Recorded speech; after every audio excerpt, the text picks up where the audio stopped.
Hello everybody, welcome back to What's That Then. Today we've got a blast from the past. SpongeBob SquarePants Battle for Bikini Bottom, Rehydrated edition, which came out the 23rd of June on Steam. I believe it's on PS4, Xbox One, possibly Switch. I'll put that stuff in the description. So yeah, this is a game I played back in the day. Obviously, it's clearly targeted at a nostalgic viewpoint for those people who did play it back in, I think it was 2003. And it was a good game back then. I've spent a little bit of time with it, not too much, because I already know sort of the content of the game, and I just wanted to get a feel for how exactly they'd gone about recreating it. To be able to give you my sort of first impressions. So yeah, we'll start here. Options menu. So in display options, you've got some basic options: windowed, full screen, resolution, V-Sync, and then the gamma correction, sort of brightness sort of thing. Which is fine because it's probably a console port. It's a bit disappointing that you can't alter settings, because there are some people that will definitely want to play this game and may not have, like, I'm not going to say a maxed out PC, because you don't need a lot of power to run this. It's a really good looking game, but it's because of the art style. I don't believe it's actually necessarily difficult to run. Obviously, I mean, it runs at a perfectly smooth 144 FPS for me. That's the refresh rate of my monitor. Cutscenes are at 60, which is fine. It's you're not playing those anyway. But I have a 2700X and a 2080 Super, so I would expect sort of nothing less, really. But yeah, it's a really good looking game. It's a shame there isn't options, but I'm sure at some point we'll get some sort of mod, or somebody will crack a shader or something to alter that sort of stuff. Separate sliders for each one, but no master slider, which is a bit of a shame, but it's like, it's nice that we've even got separate sliders. Gameplay settings, they let you invert your controls, vibrations, and the camera. I do recommend playing this with a controller. It plays actually decently, to be honest, on a mouse and keyboard, but yeah, it's a controller game. Got subtitles. You can change the audio and the text separately, which is kind of nice. I'll put subtitles on just for now, just so if I'm talking over the characters, you can hear what they're saying. You sort of see what they're saying. So yeah, that's it. There's a multiplayer mode, including this one. I'll just fire that up just to show you. I haven't got a second player. But essentially, you can either play with two pads or mouse and keyboard and a pad, and it's sort of horde mode. So let's just stand on here. Robo Squidward, which I believe was a, Robo Squidward was a sort of cut boss fight originally. So I believe they've used him for this purpose, for the multiplayer horde mode, which is pretty cool.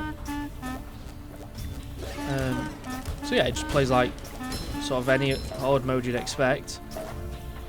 It just so happens it's a SpongeBob platforming game from 2003.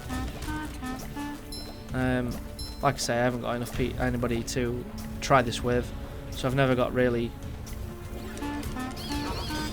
past this point. But yeah, it seems as if it's a giant boss fight. You clear the islands, and you slowly work your way to defeating Robo Squidward. So let's pop into the game proper. Just fire this up. There's the theme music. It loads super quick, which is real nice. I mean, I've got it on an SSD, but as I say, the game runs perfect 144 FPS. You can see it's a really nice looking game. Like, you can't really get close enough to see the detail without being in a cutscene. But SpongeBob has super close-up detail. Patrick's got really nice details. The characters look great. The grass is really pretty. but because it's the art style it is, you know, it gets away with these graphics things being quite efficient, and what seems to be fairly easy to run, which is pretty cool. Because you do see games where they just go all out, guns blazing, and you can't run them on anything. This is not one of those games. This is go. Patrick and SpongeBob can't swim, don't let them fall in the go. Yep. But yeah, it seems so far as if it's a proper remaster at 4K. You know, modern, really good modern graphics. It plays great. It plays just like a late 90s, early 2000s, you know, 7th gen, PS2 gen platformer. It does play that way because it's a remake. I mean, it's sort of a redundant thing to say, but you know, affirmation's nice, I guess. So let's open this. And yeah, this is it's a nice nostalgia sort of trip for those who played it back in the day. Oh yeah, the hand. But you'll have to excuse me, I've got hay fever. But also, I feel like a new sponge. It does actually play pretty well. Like, there's definitely, if you're into platformers, which we don't get many of nowadays, especially 3D stuff, like you'll get the odd one, but most platformers are, you know, side-scrolling indie games, which have their own merits, absolutely. But this is a nice departure from that, even if it is a remake of a AAA, well, not AAA, but, you know, a really good licensed game from 2003. That doesn't detract from it in any way. Excuse the police cars outside. It's 32 degrees and I've got all the windows open or I'll die. They're also mowing the grass, which doesn't help my hay fever. So, yeah, apologies for that. But yeah, this is definitely going to be a nice little trip down memory lane for those who played it.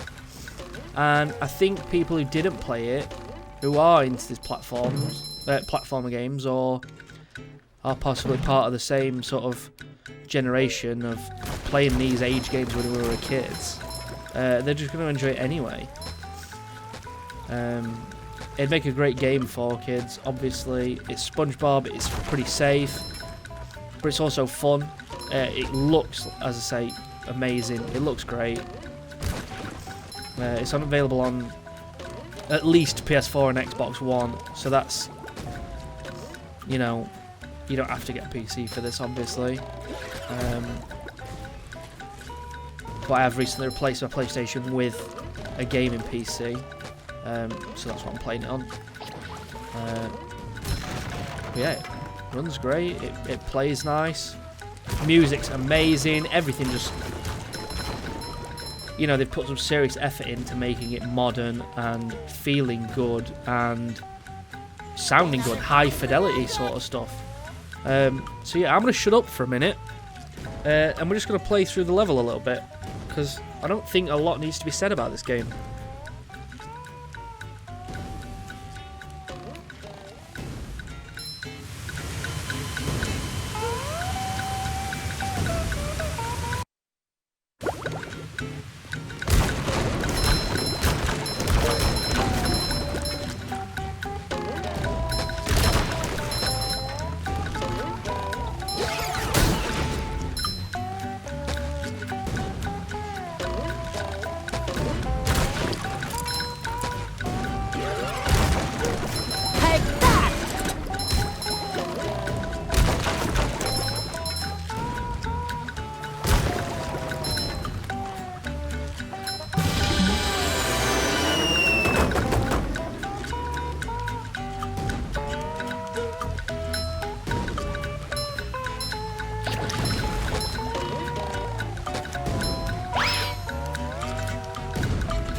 love opening presents. Too pretty. Can't take it.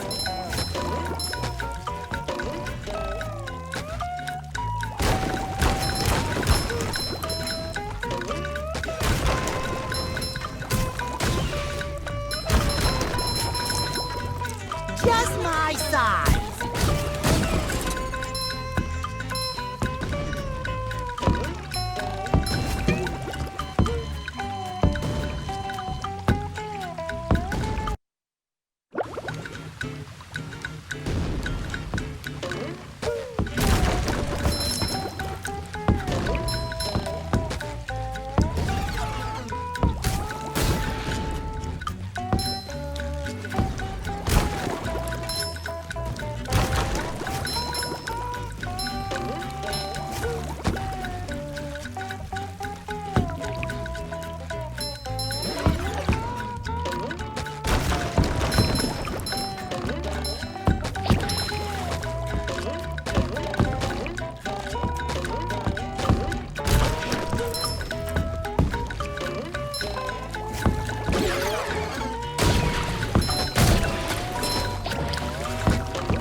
Boy, Patrick will be glad to have this back.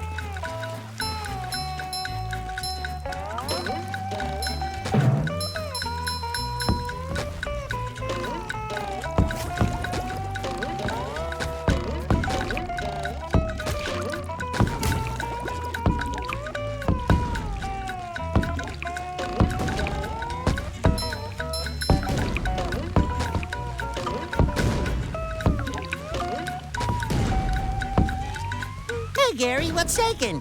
Meow, meow. Wow, a bungee jump for a golden spatula. I must be in heaven.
yeah, I think I'm going to leave it there.